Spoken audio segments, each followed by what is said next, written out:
面对警消人员人事条例第35条的修正案，立法院这个会期可能就会修正通过。警消等退休所得替代率上悬将调到90%。台南市议会国民党团议员蔡玉辉上午透过警察甲消防局的业务报告甲质询时，就呼吁市府应该量早来应用，避免新一波的退休潮。因定大概35档会当领到80%到90%。如果这样的话，一通过，作起来马上要提，马上要提的时候，佮拄到一个问题，就是咱的基层的警员、消防人员，不足，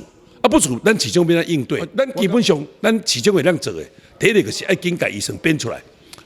通过了紧编人员医生编过，和消防署警政署讲我有意愿要训练，你也无安尼做的时候，导致求进危机。咱警政署训练的所在，消防署训练的所在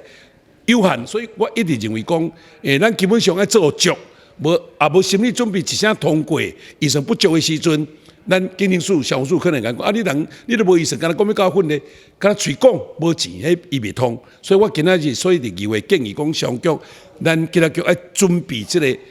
去调查到底偌济人要退休，心里有咧准备了，咱便适当的预算。那将这预算报告警政署、报告消防署，讲我有这人要应用。对此，警察局长林国清回应，因为警察人员是由中央统一来招训，因此会向警政署来反映。一周也知道，我们警察是由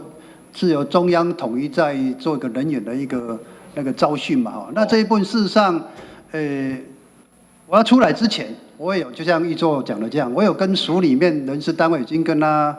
讲说，未来万一这个所谓的这个人事条例通过之后，一定会有退休潮，应该会有一点退休潮。那事实上，他今年他有扩大招生了，有扩大招生。另外，在消防的部分，立院陈义珍也表示，今年对1月到12月，在台南市发生的火警死伤的人数再创新高。就在议员质询时，永康地区嘛发生一件相同的火警。因此，呼吁消防局应该加强平时的防护观念和训练。